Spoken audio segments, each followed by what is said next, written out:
Bismillahirrahmanirrahim. Assalamualaikum warahmatullahi wabarakatuh.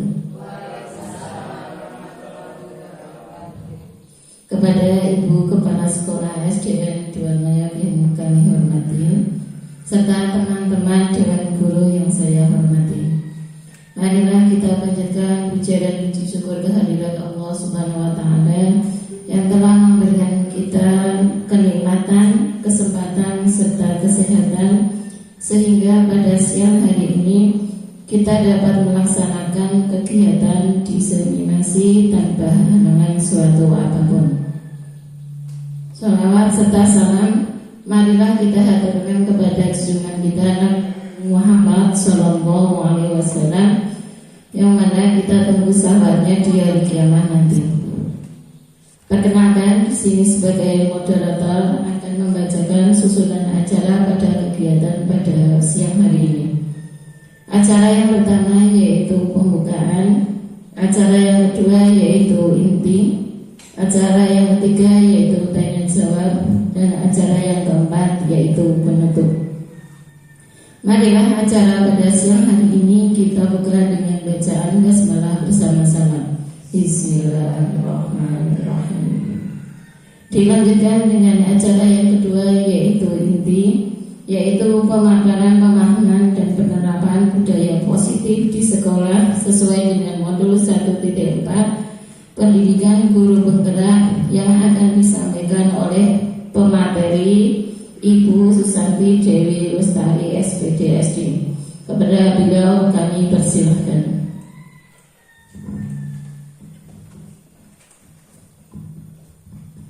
Terima kasih atas waktu yang telah diberikan oleh Ibu Moderator.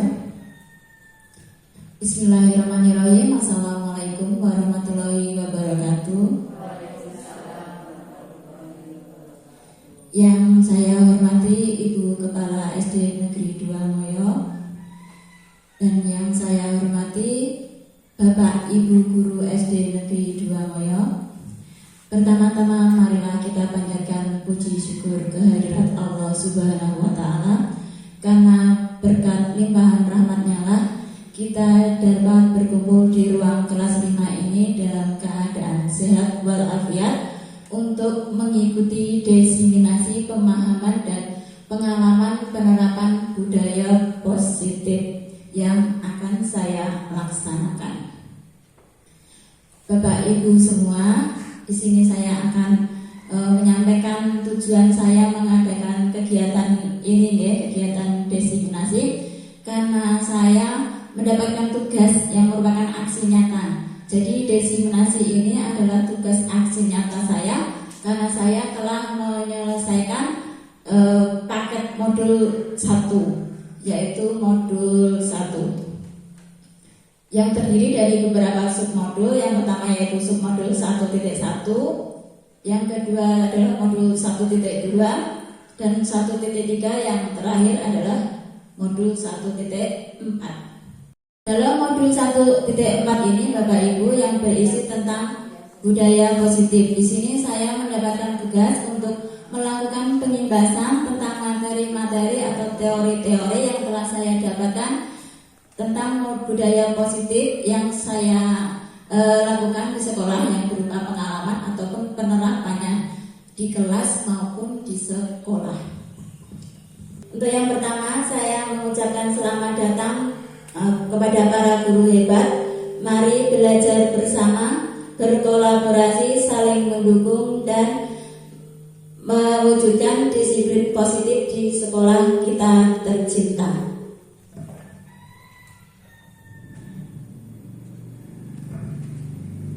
Bapak Ibu, materi pertama yang akan saya sampaikan yaitu tentang konsep utama modul budaya positif. Di sini terdapat beberapa materi di Bapak Ibu. Materi yang pertama yaitu perubahan paradigma baru, yang kedua yaitu disiplin positif, yang ketiga kebutuhan dasar manusia, yang keempat yaitu motivasi perilaku manusia, yang kelima posisi kontrol restitusi, dan yang keenam keyakinan kelas, dan yang terakhir adalah segitiga restitusi. bahas satu persatu nih Bapak Ibu.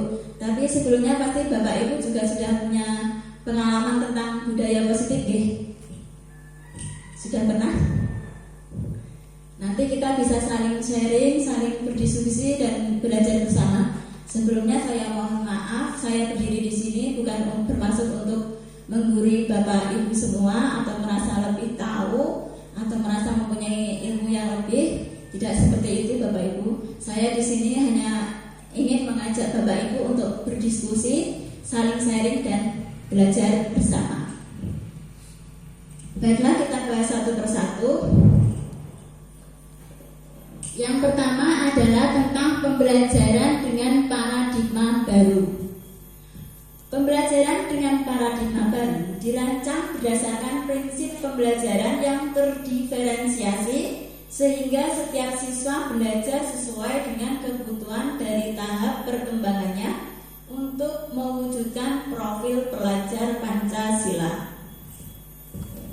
Bapak Ibu semua, pembelajaran yang kita lakukan itu secara klasikal ya, pada umumnya secara klasikal di mana kita menyamaratakan kemampuan setiap anak didik kita.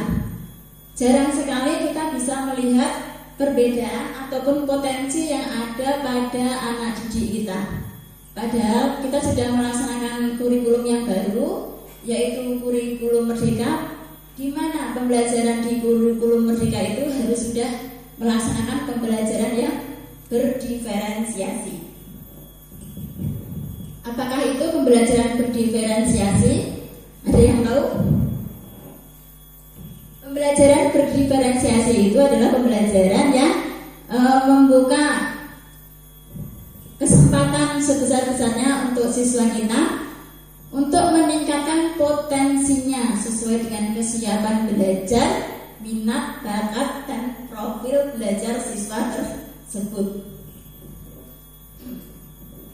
Sehingga kita itu dituntut untuk melihat keunikan ataupun perbedaan yang ada pada setiap anak didik kita.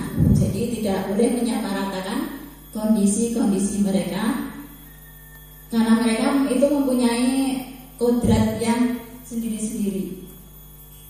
Sehingga ketika kita sudah bisa membedakan atau mengklasifikasikan keunikan anak-anak, maka akan tercipta profil pelajar Pancasila.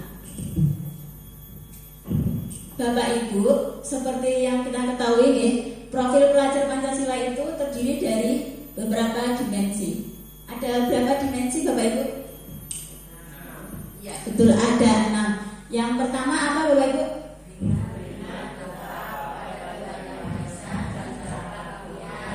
Yang kedua adalah berkebinekaan global. Yang ketiga gotong royong. Yang keempat kreatif. Dan yang kelima dan yang terakhir adalah mandiri.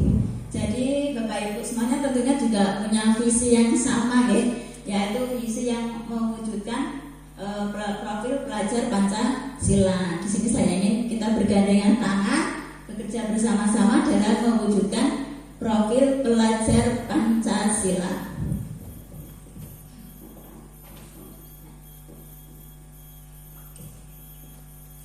Untuk yang kedua yaitu disiplin positif.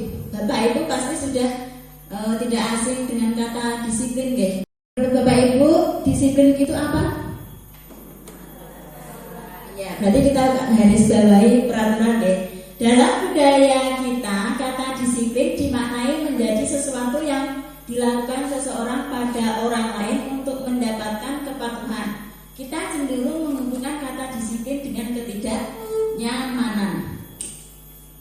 Jadi ketika siswa mendengar kata peraturan itu sudah, wah, saya merasa terkekang, saya merasa tidak bebas karena akan diatur seperti itu ya. Nah, kita sebagai pendidik, tujuan kita adalah menciptakan anak-anak yang memiliki disiplin diri, sehingga mereka bisa berperilaku dengan mengacu pada nilai-nilai kebajikan universal dan memiliki motivasi intrinsik bukan ekstrinsik. Jadi yang diharapkan ini kita dapat menumbuhkan budaya disiplin positif pada anak-anak yang timbul dari dalam dirinya sendiri, bukan karena peraturan. Oh, saya itu berbuat disiplin karena biar tidak dihukum. Jadi kalau ada perasaan seperti itu berarti motivasinya sudah bukan dari dalam tapi dari luar. Kenapa? Karena takut dihukum, maka dia harus disiplin. Di sini dia tidak melakukannya untuk dirinya sendiri, sehingga dia berorientasi aku kan nggak dihukum gitu loh dari luar. Aku melakukan ketertiban ini untuk menyenangkan guru, untuk menyenangkan Pak Guru. Jadi itu yang disebut dengan motivasi ekstrinsik. Disiplin positif merupakan salah satu cara penerapan disiplin yang bertujuan untuk menumbuhkan kesadaran serta memberdayakan anak untuk melakukan sesuatu tanpa sogokan, ancaman maupun hukuman. Jadi yang sudah seperti saya katakan di Bapak Ibu, mereka melakukan disiplin itu secara sadar. Kalau sudah tahu ya, akan melakukannya secara sadar, tidak karena sogokan, tidak karena ancaman ataupun hukuman. Next, Bu Fi. Nah, yang mendasari mereka melakukan itu ada kebutuhan ya, ada kebutuhan dasar yang melatar belakangi seseorang murid atau kita sebagai orang dewasa nih, yang mendasari kita melakukan suatu tingkah laku. Kebutuhan apa saja yang mendasari? Yaitu yang pertama adalah kebutuhan bertahan hidup. Yang kedua adalah kebutuhan kasih sayang dan rasa diterima.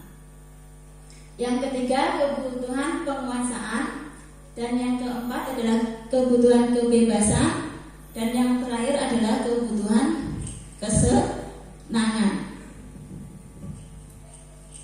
Mari kita bahas satu persatu Bapak Ibu. Apa itu kebutuhan bertahan hidup? Nah sekarang kalau kebutuhan apa sih yang bisa membuat kita bertahan hidup? Dan apa kira-kira? Kebutuhan makanan. Nah, yang pertama itu kebutuhan untuk survive. Yang pertama adalah makanan. Selain makanan juga ada minum, terus ada baju, ya tempat tinggal, atau kalau orang Jawa itu sandang, papan, pangan. Jadi itu kebutuhan dasar manusia nih Bapak Ibu. Yang kedua kebutuhan kasih sayang dan rasa diterima. Kebutuhan apa? Kasih sayang dan rasa diterima itu seperti apa? Kita kan sehari-hari bertemu dengan anak-anak, pasti ada saja tingkah yang mereka lakukan nih. Contohnya seperti ada siswa di kelas kita yang sukanya membuat ulah. Dan membuat ulah ini untuk apa? Ternyata untuk mencari perhatian kita. Nah, kebutuhan apa yang ingin dipenuhi oleh anak tadi? Kenapa dia selalu mencari perhatian kita? Ternyata kebutuhan yang ingin dipenuhi adalah kebutuhan kasih sayang. Mungkin di dalam rumahnya dia tidak menemukan kasih sayang yang utuh dari orang tuanya, sehingga dia mencari kasih sayang dari luar. Contohnya di sekolah tadi, dia mencari-cari perhatian dari kita. Itu kebutuhannya adalah keinginannya dipenuhi ya, tentang rasa kasih sayang. Kebutuhan yang ketiga adalah kebutuhan penguasaan. Seperti apa kebutuhan penguasaan itu tadi?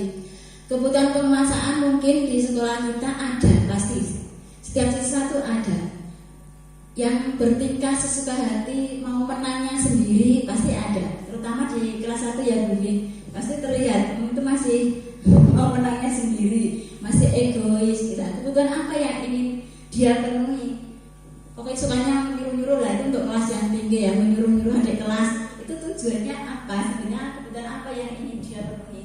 Nah, kebutuhan yang ingin dia penuhi adalah tentang penguasaan. Dia ingin diakui keberadaannya, dia ingin diakui karena telah melakukan sesuatu atau membuat sesuatu. Dia ingin diakui karena perbedaannya, ingin dihormati. Jadi seperti itu termasuk kebutuhan penguasaan. Kebutuhan yang keempat yaitu tentang kebebasan. Namanya kebutuhan kebebasan, pasti anak-anak ingin merasa bebas, tidak terkekang dan ingin merdeka. Jadi mereka tidak mau dikekang Bapak Ibu. Contohnya misalnya ada di dalam kelas kita, ketika murid melaksanakan pembelajaran pasti ada murid yang bersikap sesuka hati nih. Kalau dia merasa bosan pasti membuat ulah. Seperti contohnya mengusili temannya. Kalau sudah mengusili temannya kadang ngobrol sendiri atau gojek. Nah itu dia sebenarnya merasa bosan, dia merasa tidak bebas. Nah anak yang memiliki ini kebutuhan dasar kebebasan ini menginginkan pilihan Bapak Ibu. Dia tidak terpengaruh oleh peraturan, tidak terpengaruh orang lain. Jadi dia ingin bergerak, banyak bergerak pokoknya ini untuk menyalurkan kebutuhan kebebasannya tadi. Jadi seperti itu. Dan yang terakhir adalah kesenangan. Sesuai dengan namanya, kebutuhan kesenangan adalah kebutuhan yang pokoknya intinya bersenang-senang, berbahagia, bergembira, tertawa-tawa, bermain. Itu. Jadi anak itu punya kebutuhan kesenangan. Mereka tidak mau dikekang, harus senang ya. Karena dengan kesenangan ini mereka bisa mengeksplor dirinya sehingga bisa mampu meningkatkan potensinya juga.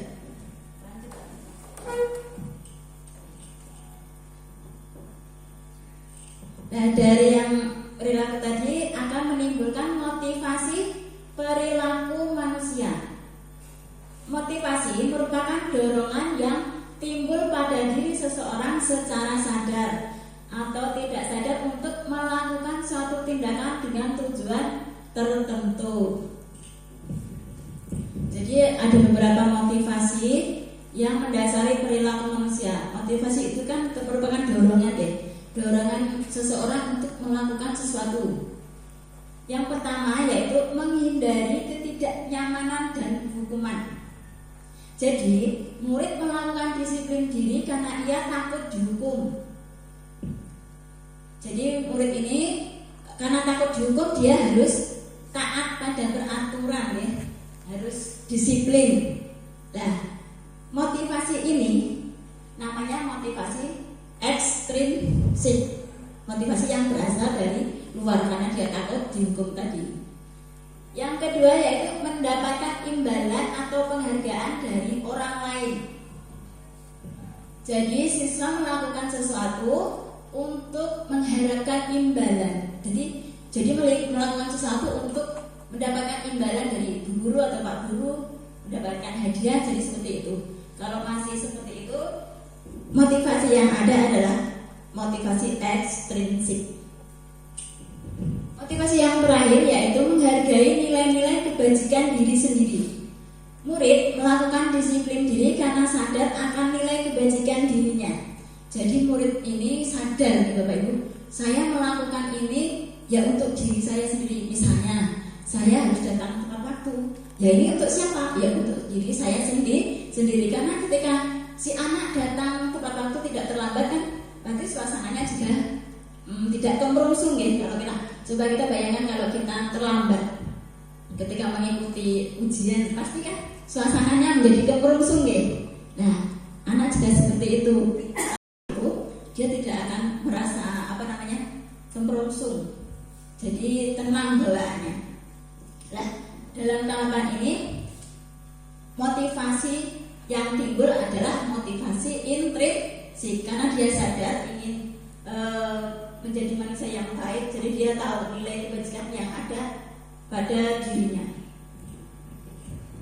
Jadi menurut Bapak Ibu, yang lebih baik itu motivasi ekstrinsik atau intrinsik?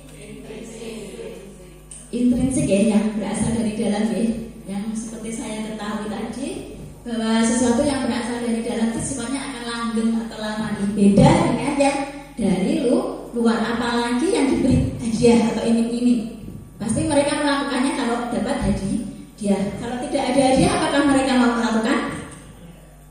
Tidak. Jadi sepakat ya, motivasi yang paling baik adalah motivasi yang berasal dari intrinsik. Next.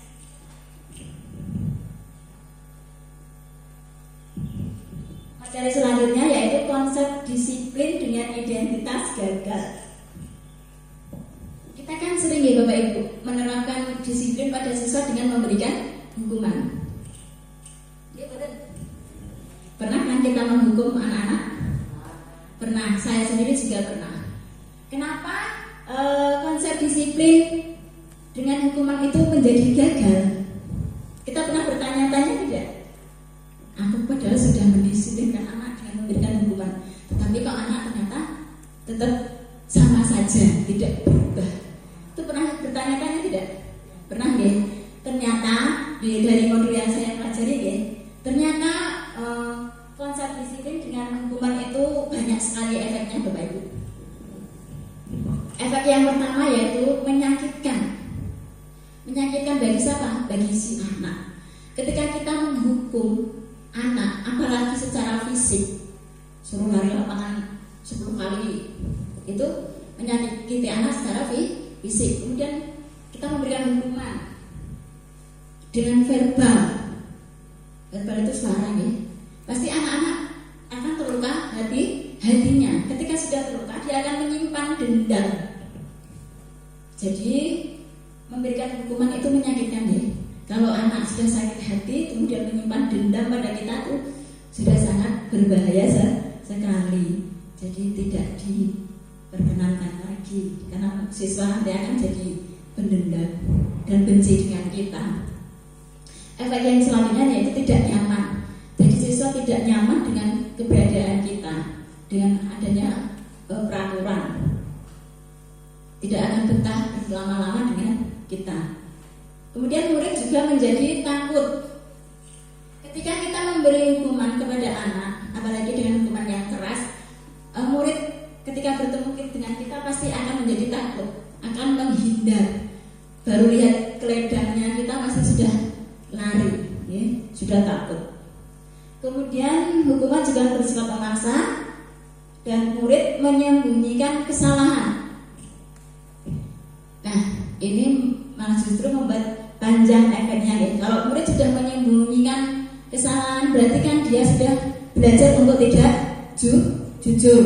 Ketika ditanya tidak mau mengakui. Karena apa? Motivasi dia sudah, saya tidak mau kena hukuman. Jadi ini malah melatih anak-anak untuk menjadi tidak jujur. Jadi mereka menyembunyikannya agar tidak terkena hukuman. Yang terakhir yaitu murid menjadi rendah diri.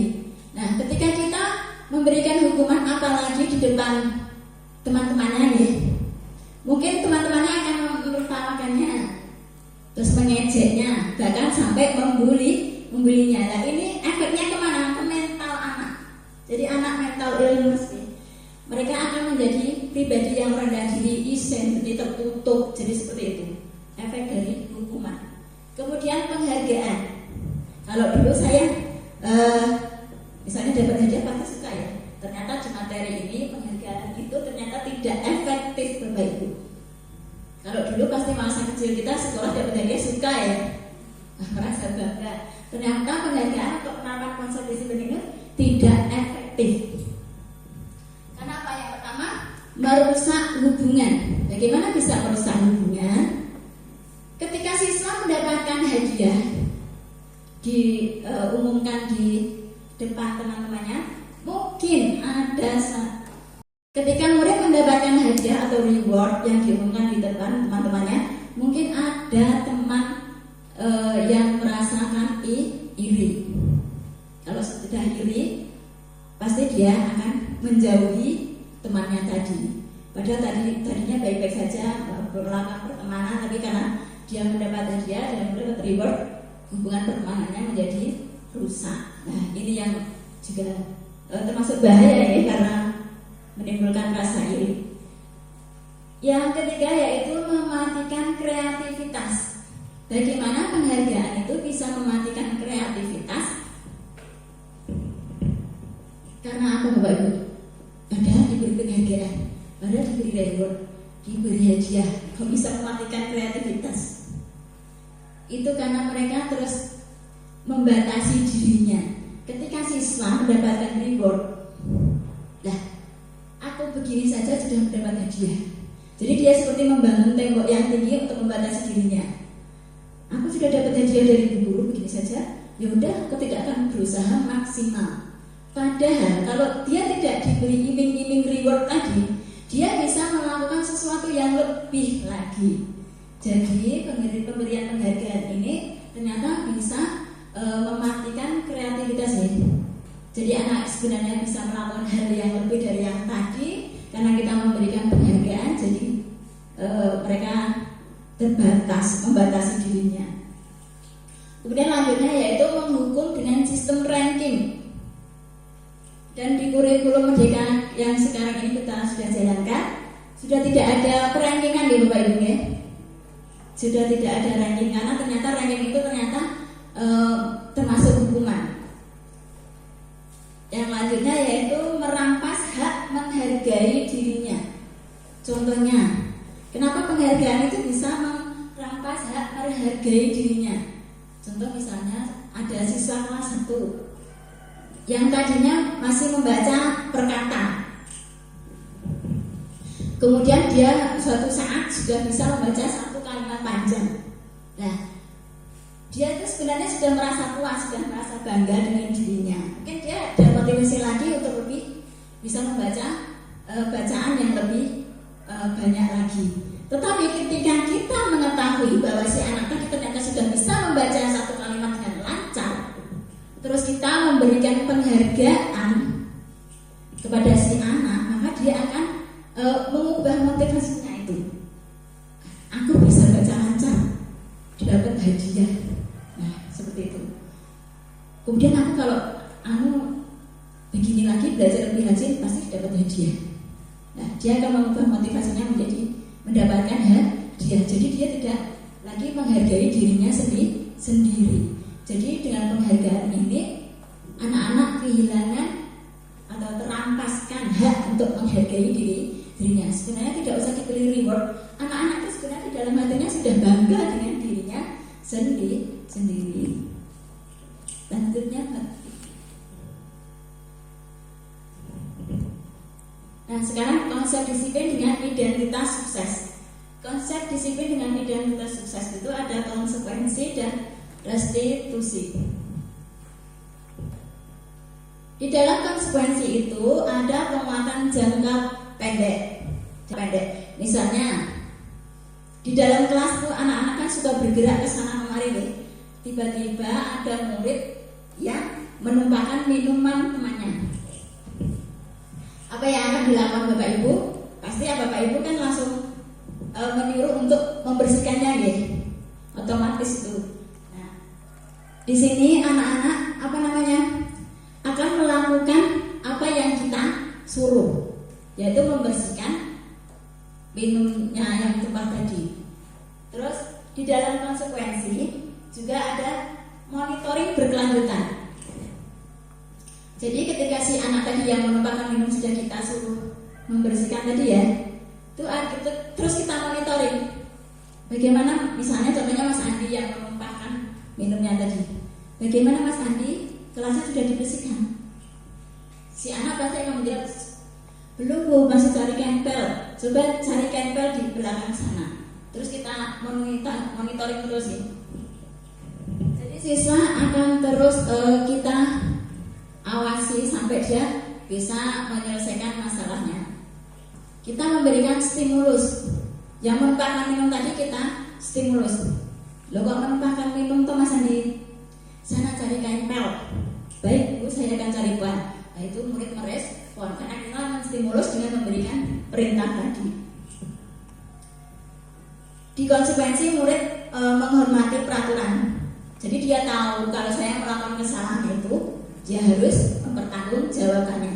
Tetapi di konsekuensi itu siswa menjadi kehilangan waktu untuk merenungi kesalahan. Kenapa siswa bisa kehilangan waktu? Ya karena kita sudah memberikan solusi. Si anak tadi kan menumpahkan minum ya, terus kita menyuruh untuk membersihkannya. Lah itu kan sudah solusi. Jadi si anak itu kehilangan waktu untuk merenunginya. Lah guru sudah menyuruh membersihkan, padahal saya tadi mau minta maaf dulu kepada teman yang minumannya saya tumpahkan. Jadi seperti itu, anak kehilangan waktu untuk merenungi kesalahannya karena kita sudah memberikan solusi. Jadi si anak tidak menemukan solusinya sendiri ya. Kemudian yang kedua yaitu restitusi. Bapak Ibu pernah mendengar kata restitusi? Jujur saja ya Bapak Ibu, saya belum pernah mendengar. Saya mendengar kata restitusi ini dari program pendidikan guru penggerak. Jadi merupakan hal baru untuk saya. Yang tentunya saya belum pernah mendengar, apalagi sampai melakukan. Apa itu restitusi? Di sini restitusi itu murid bertanggung jawab atas semua perilakunya. Jadi di restitusi anak-anak bisa bertanggung jawab dengan perilakunya. Dia tahu, dia sadar atas nilai-nilai kebajikannya tadi. Jadi dia sadar akan perilakunya dan misalnya melakukan kesalahan, dia akan bertanggung jawab. Dalam restitusi fokus pada pemecahan masalah jangka panjang. Jadi dalam restitusi yang saya pelajari, kita tidak mencari kesalahan siswa ketika siswa membuat masalah ini, tetapi kita fokus pada pemecahan masalah. Tidak menyalahkan siswa karena akan membuat siswa menjadi rendah diri dan merasa bersalah seperti itu. Kemudian murid menghormati dirinya dan orang lain. Jadi di dalam restitusi murid itu akan menghargai dirinya sendiri. Oh, saya harus disiplin karena saya ingin menjadi pribadi yang lebih baik. Ketika saya melakukan kesalahan yang tadi menumpahkan minum temannya tadi, dia akan secara sadar meminta maaf tanpa kita suruh, karena dia ingin menjadi pribadi yang baik tadi. Kalau di konsekuensi ada stimulus respon, di restitusi itu ada teori kontrol Bapak Ibu. Jadi yang mengontrol dirinya sendiri ya siswa tersebut.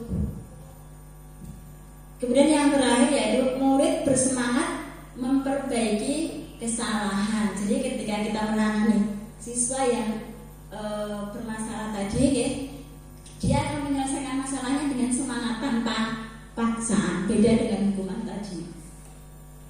Selanjutnya, Tufi.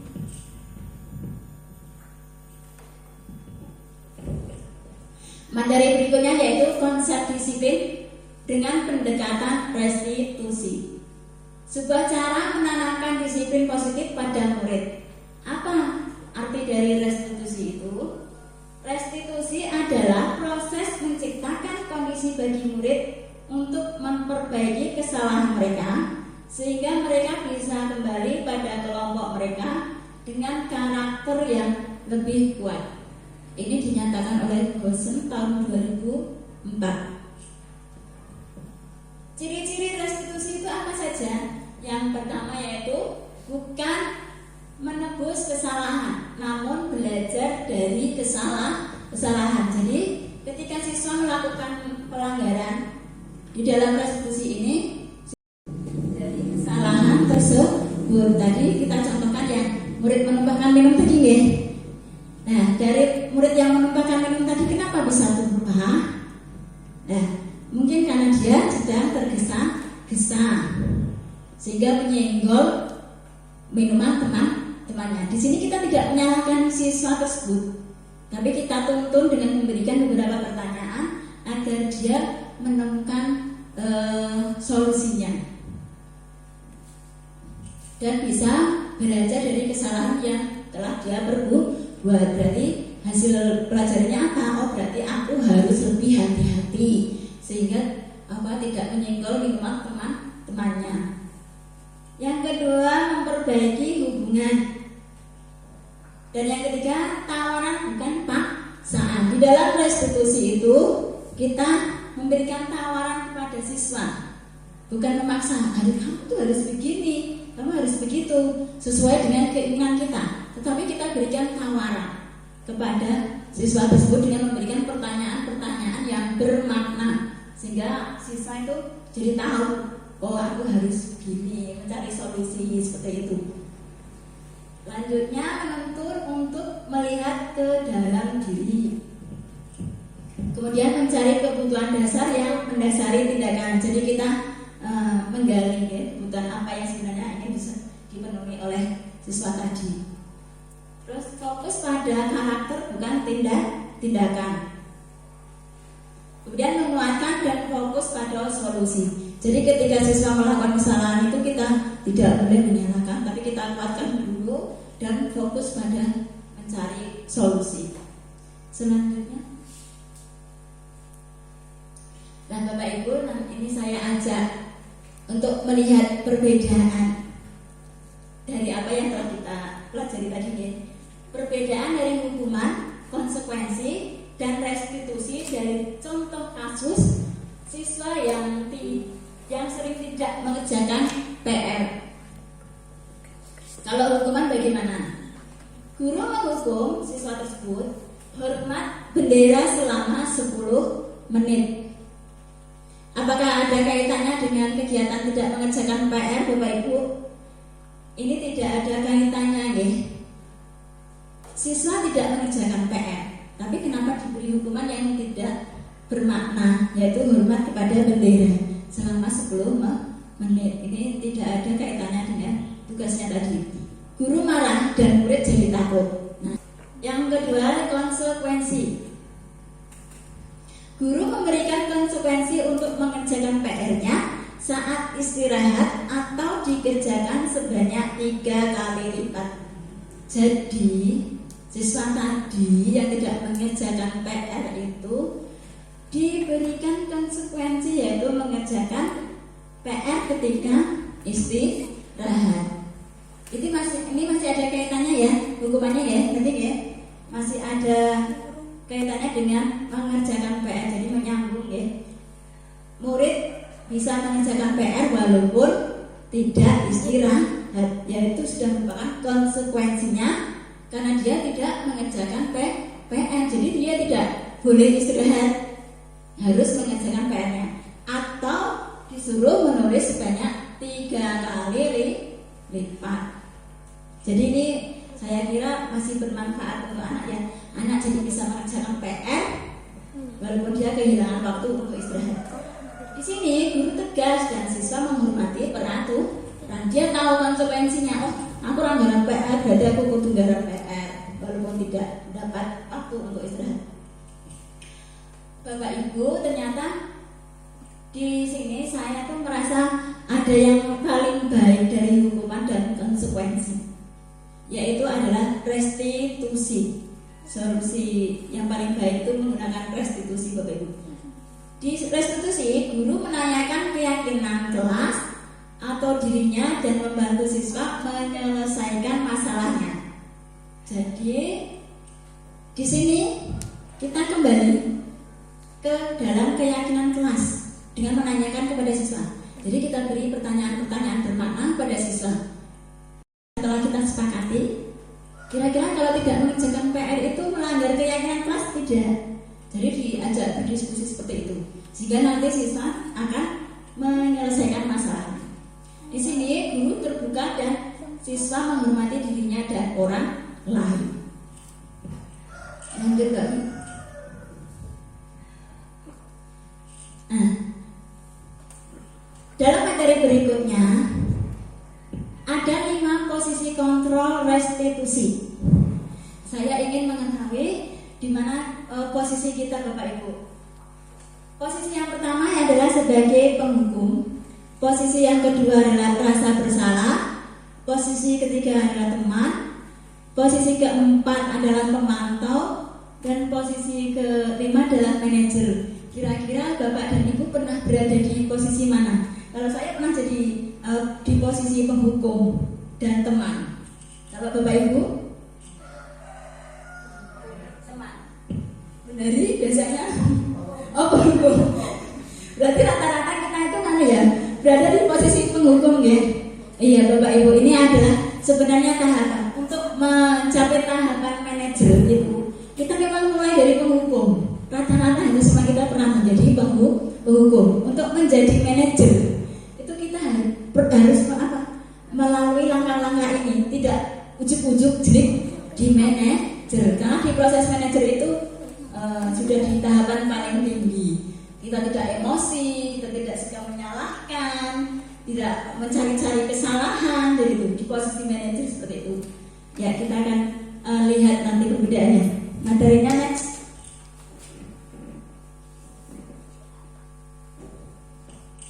Nah, ini nanti kita bisa bedakan, gitu Bapak Ibu. 5 posisi kontrol tadi melalui contoh penerapan dari kasus siswa sering terlambat masuk sekolah. Saya contohkan kalau ada kasus seperti ini, kita menjadi penghukum ya. Terlambat lagi. Kapan bisa datang tepat waktu? Sana, berdiri di depan kelas. Perasaan Bapak Ibu kalau dibegitukan bagaimana? Takut deh. Nah, biasanya aku peringat. Biasanya ya, kalau kita di posisi penghukum, itu kan nada suaranya pasti tinggi, menggelegar ya Bapak Ibu, kayak anak terus mengkerut ya, seperti yang di foto tadi. Nah, ketika kita menjadi penghukum, otomatis suara kita menjadi tinggi, mukanya merah, matanya bagaimana?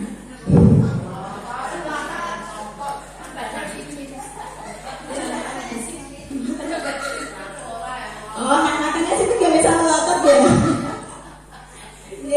Nah, seperti itu ya. Kalau kita berada di kalau kita berada di posisi penghukum, ternyata seperti itu ya.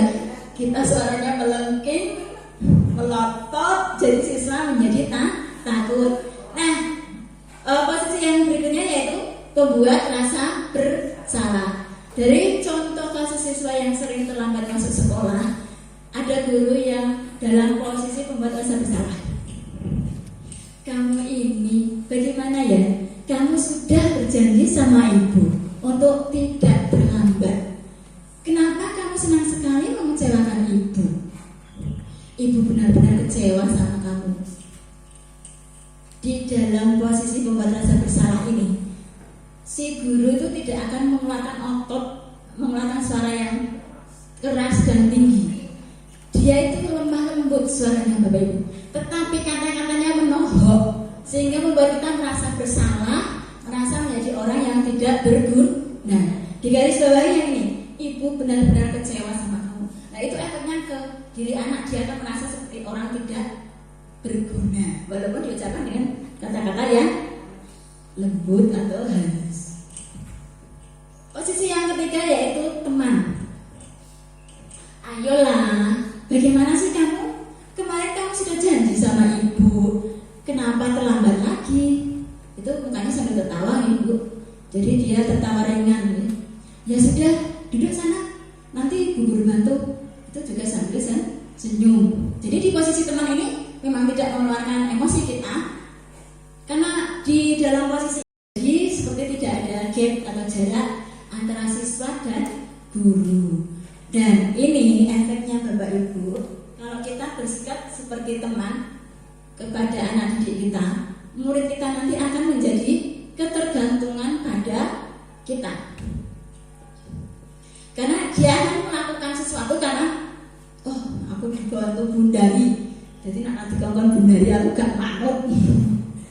Saya kawan gurunya lain tidak manut. Jadi dia maunya disuruh oleh bundari, misalnya seperti itu. Itu dalam posisi teman, dia akan tergantung pada gurunya. Posisi yang pemantau.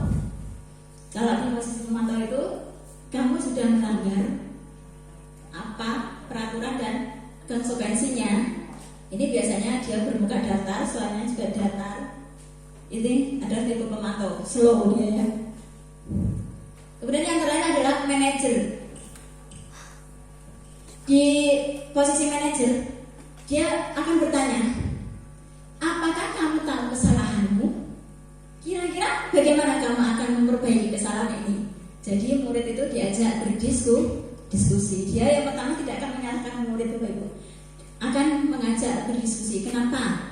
Apa yang dia lakukan? Keyakinan kelas apa yang dia langgar? Dan diajak, dituntun, kita bimbing mencari solusinya secara bersama-sama. Jadi murid itu merasa aman, nyaman bersama guru yang memiliki sikap seperti manajer. Lanjut. Nah, sekarang materi berikutnya adalah keyakinan kelas. Seperti yang sudah saya singgung tadi nih, saya kan sudah mengucapkan berkali-kali tentang keyakinan kelas. Mengapa keyakinan kelas? Mengapa tidak peraturan kelas saja? Nah, saya mempunyai pertanyaan pemantik Bapak Ibu. Pertanyaan pemantik yang pertama yaitu, mengapa kita memiliki peraturan tentang penggunaan helm pada saat mengendarai kendaraan roda 2? Kira-kira apa? Berarti biar selamat ya. Ya, kita garis bawahi keselamatan. Yang kedua, mengapa kita memiliki peraturan tentang penggunaan masker dan mencuci tangan setiap saat ketika pandemi dulu? Nah, ketika dia tidak terkena virus, kata Pak Aris, betul sekali, berarti ini tentang kesehatan. Nah, keselamatan dan kesehatan ini adalah keyakinan diri Bapak Ibu. Nah, aku biar selamat ya harus pakai helm saat berkendara. Nah, ini yang namanya keyakinan yang ada pada diri kita. Kalau aku ingin sehat, berarti kan aku harus memakai masker dan cuci tangan setelah berjabat tangan dengan orang lain. Bahkan kita sebenarnya tidak boleh ya. Nah, ini termasuk keyakinan diri nih Bapak Ibu ya. Beda dengan peraturan. Ketika masa pandemi dulu, kita kalau keluar dari rumah kan atau berkerumun, ada aturan harus memakai masker. Bahkan ketika ada yang tidak memakai masker kena denda. Pernah mendengar ya? Nah, beda dengan peraturan. Kalau peraturan itu ya kita harus menaati.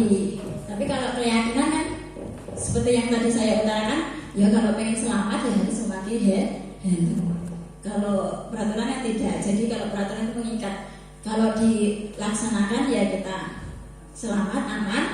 Kalau tidak dilaksanakan, resiko tanggung sendiri. Jadi seperti itu ya keyakinan kelas ya. Lanjut Bu Vi. Bapak Ibu, kemarin saya telah melaksanakan kegiatan yaitu membuat keyakinan kelas bersama dengan anak-anak.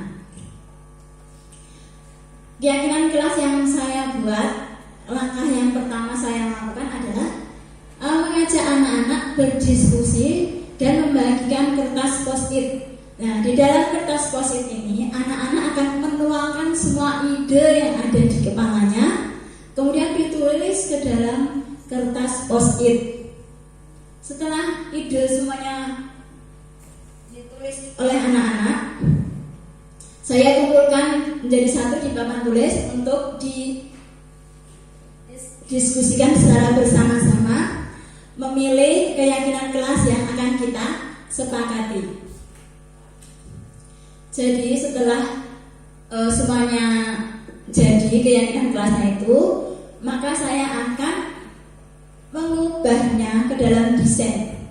Kemarin saya mendesain keyakinan kelas itu dengan menggunakan Canva. Saya juga mengajak anak-anak untuk melihat prosesnya, sehingga anak-anak juga tahu, oh ternyata mendesain sesuatu dengan Canva itu menyenangkan. Apalagi anak-anak kita kan sudah mempunyai akun belajar ID, sehingga mereka bisa juga belajar tentang Canva. Nanti suatu saat pasti juga saya ingin mengajari mereka sedikit agar ada ilmunya. Nah, setelah semuanya jadi, saya print, kemudian saya menyuruh anak-anak untuk menempelkannya di kelas. Lanjut. Nah, ini adalah contoh keyakinan kelas yang telah saya buat dengan anak-anak, yaitu tentang disiplin waktu, Yang kedua, menghargai dan menghormati guru dan teman, bertutur kata yang sopan, menjaga kebersihan kelas, mandiri, belajar dengan semangat dan gembira. Jadi ini keyakinan kelas yang berlanjut bersama anak-anak. Mereka juga yang memilih warnanya. Lanjut. Nah, Bapak Ibu, materi selanjutnya, bagaimana pembentukan keyakinan kelas? Nah, keyakinan kelas itu lebih abstrak dari peraturan. Kemudian berupa pernyataan universal, dibuat dengan bentuk positif. Keyakinan kelas kan disiplin waktu, itu kan katanya universal. Nah, kita tidak boleh menulis dengan kata tidak boleh terlambat. Nah, itu bentuknya negatif. Jadi kita ubah ke dalam positif dan universal. Jadi menjadi disiplin waktu. Terus kemudian tidak boleh menyontek. Itu termasuk negatif ya Bapak Ibu. Jadi kita ubah ke universal tadi, mandiri. Berarti siswa kan harus mandiri mengerjakan soalnya, tidak tergantung dengan temannya dengan cara menyontek. Jadi seperti itu ya.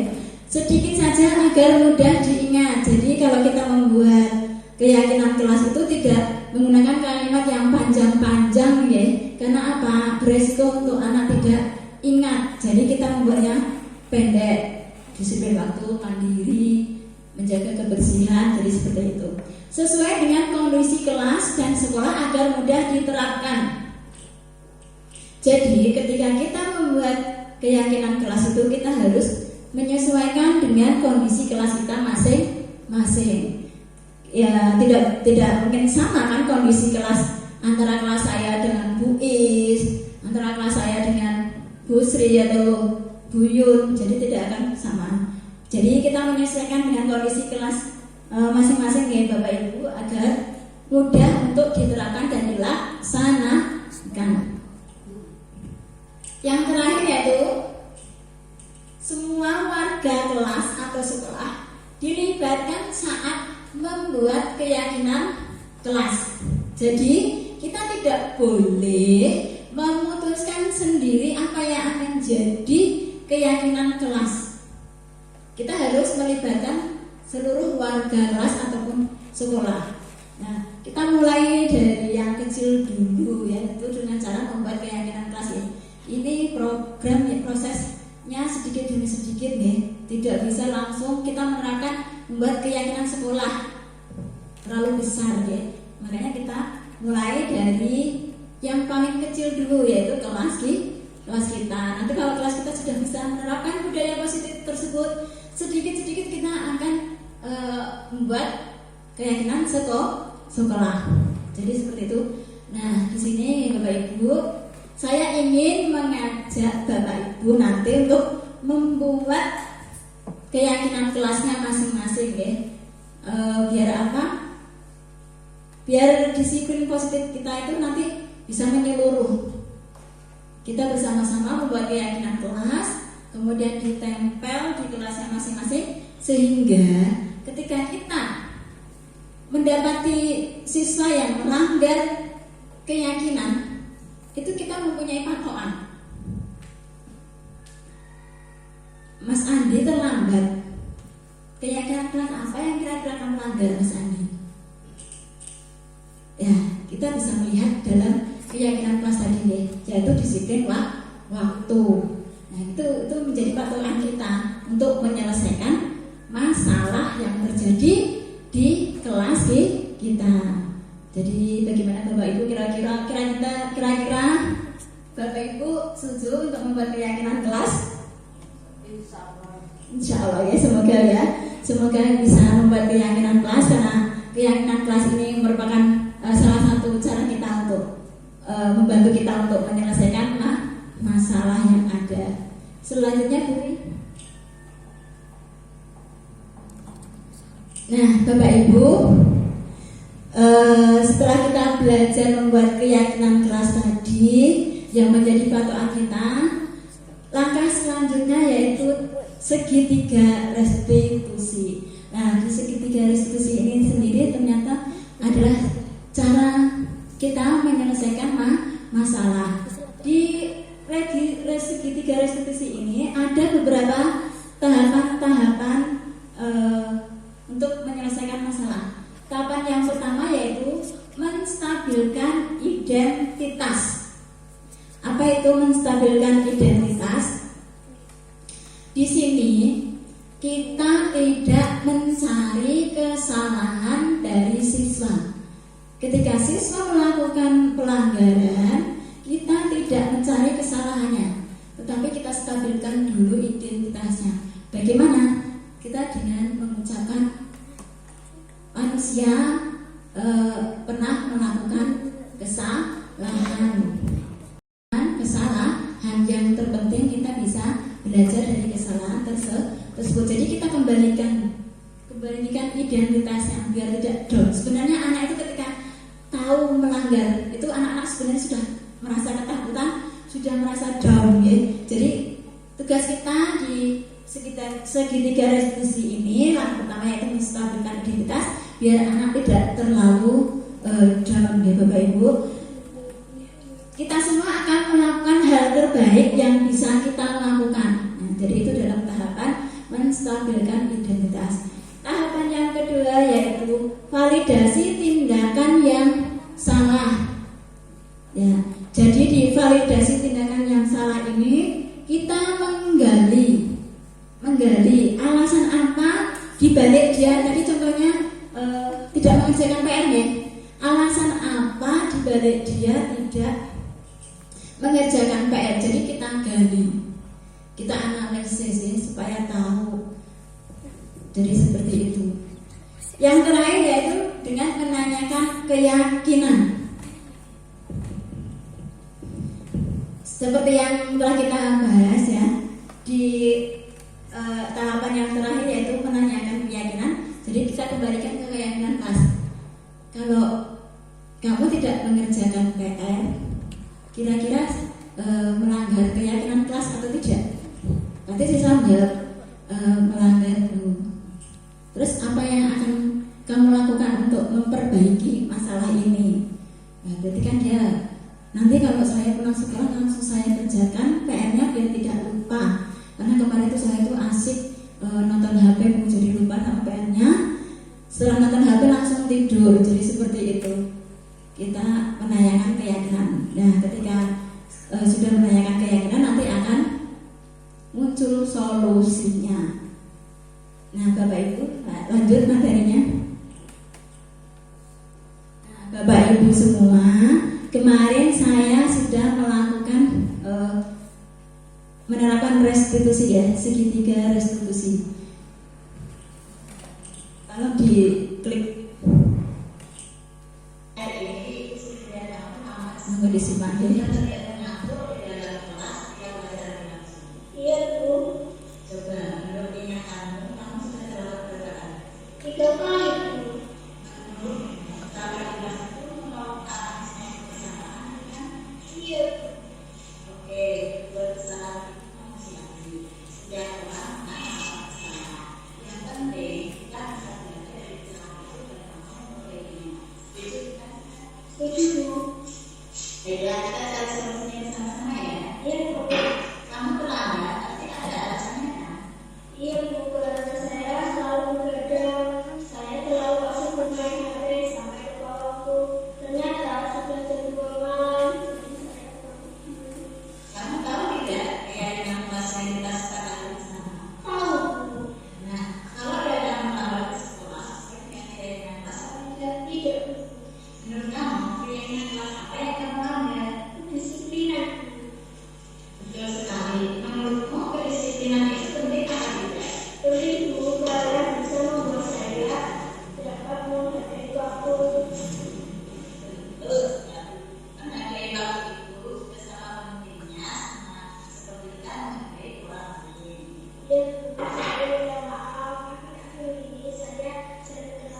Nah, Bapak Ibu, itu tadi contoh penerapan segitiga restitusi yang telah saya laksanakan, di mana kasusnya ini adalah murid saya, Mbak Sekatri Astuti, yang terlambat karena ternyata dia keasikan bermain HP. Jadi di sini saya tidak menyalahkan anak saya tersebut, tetapi mencari solusinya secara bersama-sama, dan dia sudah menemukan solusinya. Berarti kan dia tidak boleh bermain HP sampai larut malam, sehingga dia di kelas kurang tidur kan di kelas, jadi mengantuk ketika menerima pelajaran juga terlambat.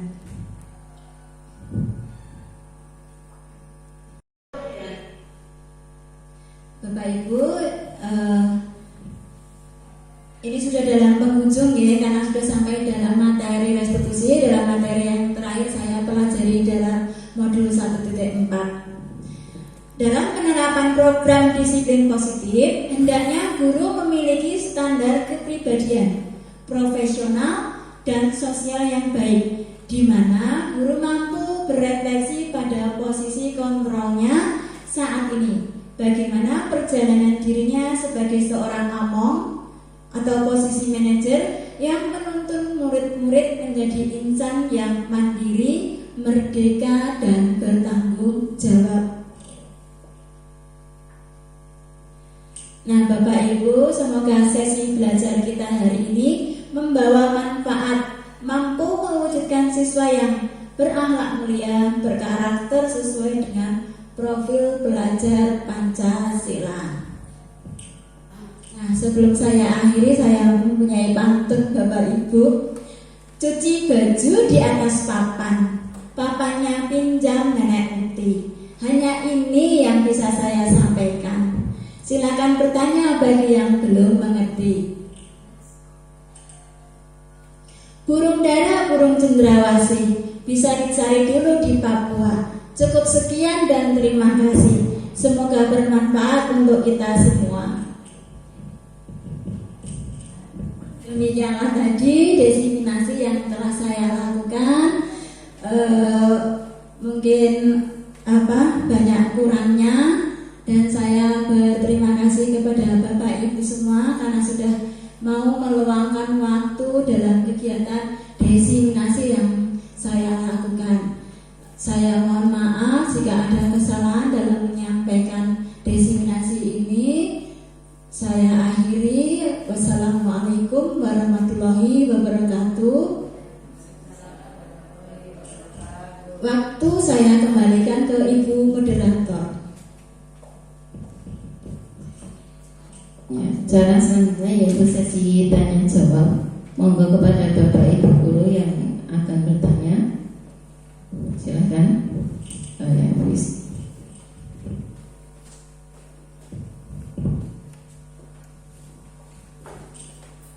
Silakan. Assalamualaikum warahmatullahi wabarakatuh. Terima kasih atas waktu yang telah diberikan kepada saya. Tadi disampaikan bahwa penghargaan adalah konsep disiplin dengan identitas gagal. Pada zaman dahulu, penghargaan atau reward adalah diberi dengan ucapan bagus sambil diacungi jempol. Menurut Bu Santi bagaimana? Apakah hal tadi tidak perlu dilakukan lagi atau bagaimana? Terima kasih. Assalamualaikum warahmatullahi wabarakatuh.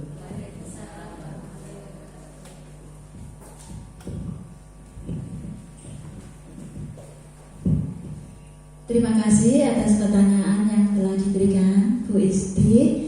Langsung saja saya jawab penghargaan yang menurut Bu Isti pada zaman dulu kita itu kan penghargaannya cukup memberi secara verbal dan diacungi jempol Nah, kalau itu termasuk reward atau penghargaan berupa verbal. Kalau di sini menurut pendapat saya yang perlu kita garis bawahi bahwa penghargaan termasuk konsep disiplin dengan identitas gagal tadi adalah pemberian reward dengan bentuk fisik atau hadiah Ibu Istri. Jadi pemberian reward dengan hadiah ini itu akan membuat siswa menjadi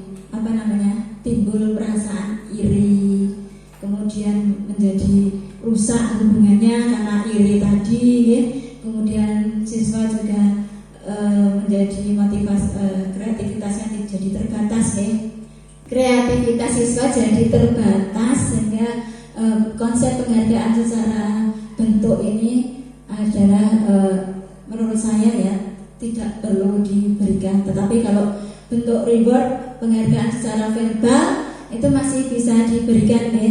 Reward bagus, sudah lanjutkan dengan diacungi jempol itu membuat siswa sudah merasa bangga, tetapi efek ke sananya itu tidak begitu kentara ketika kita memberikan hadiah. Jadi boleh saja dan tetap bisa diberikan reward secara verbal nih, kuising ya. Jadi begitu jawaban dari kami. Mungkin ada pertanyaan yang dari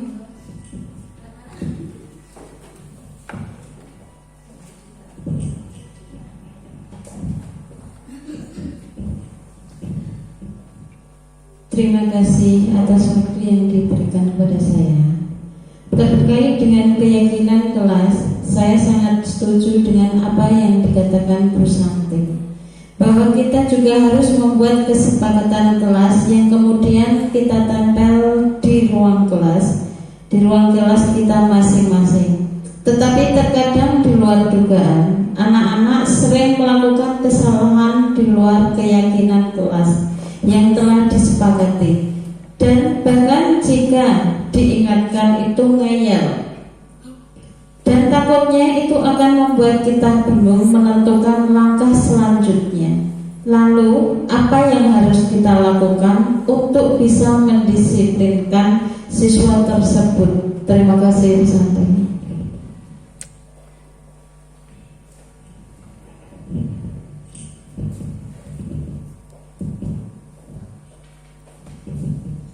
Terima kasih atas pertanyaan yang telah diberikan oleh Ibu Nari. Jadi pertanyaannya intinya anak-anak itu ternyata melanggar peraturan di luar keyakinan ya. Jadi tidak ada di dalam keyakinan kelas yang telah kita buat ya. Seperti saya tadi kan yang membuat keyakinan kelasnya hanya ada 6 poin ya. Nah di dalam 6 poin itu ternyata anak-anak melanggar di luar keyakinan yang telah saya buat. Nah lalu bagaimana? Padahal kalau dikasih tahu anak-anak ngeyel, membantah. Jadi seperti itu. Apa yang kita lakukan untuk mengatasi hal tersebut? Yang pertama saya akan mengajak anak-anak didik kita itu berdiskusi.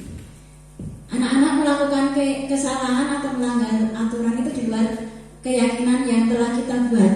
Lalu kita tawarkan kepada anak didik kita, bagaimana anak-anak ada siswa yang melanggar keyakinan kelas, melanggar di luar keyakinan kelas. Kalau begitu bagaimana kalau kita tambah lagi keyakinan kelas kita? Jadi kita kaji ulang, kita tambahi lagi keyakinan kelas itu supaya siswa yang tadi sukanya melanggar tadi, siswa diajak berdiskusi ya benar ini untuk memasukkan keyakinan kelas biar siswa tadi yang melanggar bisa menjadi tertib. Karena menurut yang saya pelajari di modul 1.4 dalam budaya positif itu tidak menutup kemungkinan bahwa keyakinan kelas itu bisa diubah. Jadi luas ya, karena menyesuaikan kondisi kelas kita masing-masing. Jadi kan kita masih bisa menambah atau mengubah. Yang penting anak-anak diajak berdiskusi untuk menambah keyakinan kelas tersebut. Jadi begitu jawaban saya. Mungkin ada pertanyaan yang lain?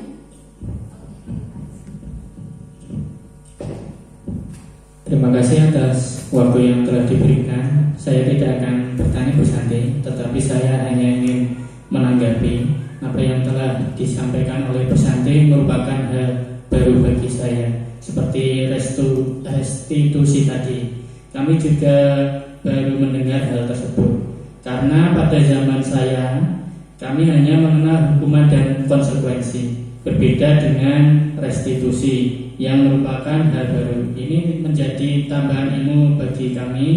Semoga di kedepannya nanti kami juga bisa menerapkan segitiga restitusi dan juga akan membuat keyakinan kelas agar bisa menanamkan budaya positif kepada anak-anak sehingga terbentuk karakter yang baik. Dan semoga kita diberikan kemudahan dalam membimbing anak-anak dan bersama-sama mewujudkan profil pelajar Pancasila. Sekian dari saya, terima kasih. Assalamualaikum warahmatullahi wabarakatuh. Terima kasih Pak Aris sudah mengapresiasi kegiatan yang saya lakukan. Memang ini merupakan ilmu baru bagi saya juga, dan saya di sini disuruh untuk membuat pengimbasannya kepada Bapak Ibu semua, khususnya di SD Negeri 2 Ngoyok. Jadi mari bersama-sama kita membangun sekolah kita dengan melaksanakan dan menerapkan budaya positif yang telah saya jabarkan tadi. Jadi kita bisa bersama-sama mewujudkan siswa yang sesuai dengan profil pelajar Pancasila. Semoga Allah memudahkan ya Bapak Ibu. Terima kasih atas pertanyaan dan tanggapannya dari Bapak Ibu semua. Waktu saya kembalikan lagi ke Ibu Moderator.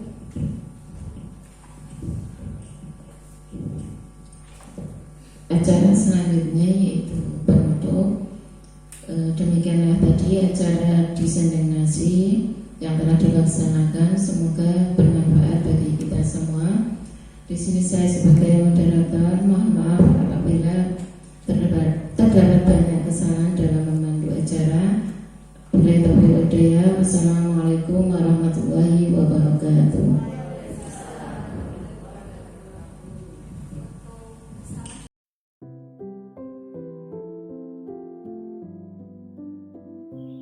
Assalamualaikum warahmatullahi wabarakatuh. Perkenalkan, nama saya Nika Kusmaningsih, Kepala Sekolah SD Negeri 2 Ngoyok, tempat di mana Ibu Susanti Dewi Lestari mengajar. Saya merasa bangga dengan Bapak Ibu Guru SD Negeri 2 Ngoyok yang memiliki etos kerja yang tinggi, terutama Bu Santi yang mengikuti program pendidikan guru penggerak. Mudah-mudahan pengimbasan yang dilakukan oleh Bu Santi ini dapat menjadi motivasi dan menjadi contoh bagi Bapak Ibu Guru di SD Negeri 2 Ngoyok, dengan harapan nantinya anak-anak lebih disiplin dan lebih meningkatkan motivasi siswa untuk belajar sehingga prestasi siswa juga ikut meningkat. Demikian yang dapat saya sampaikan. Saya akhiri. Wassalamualaikum warahmatullahi wabarakatuh.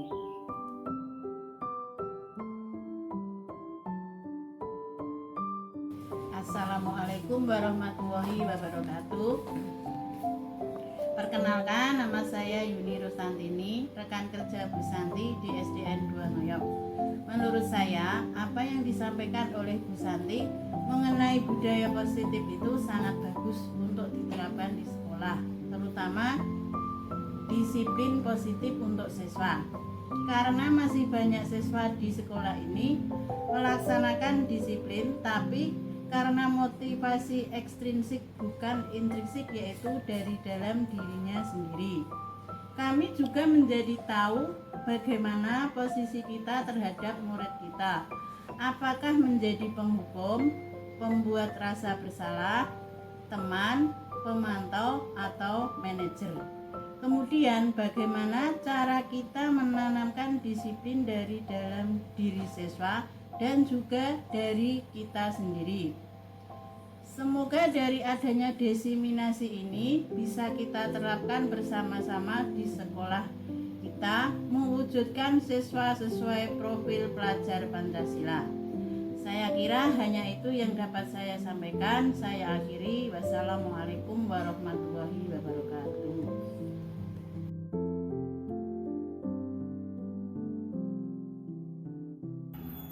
Assalamualaikum warahmatullahi wabarakatuh.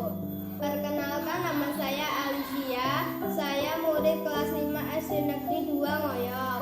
Selama ini Bu Santi telah mengajarkan nilai-nilai kebajikan dan kami juga diajak berdiskusi untuk membuat keyakinan kelas bersama-sama dengan teman-teman berdasarkan dengan nilai-nilai yang telah kita sepakati bersama. Kami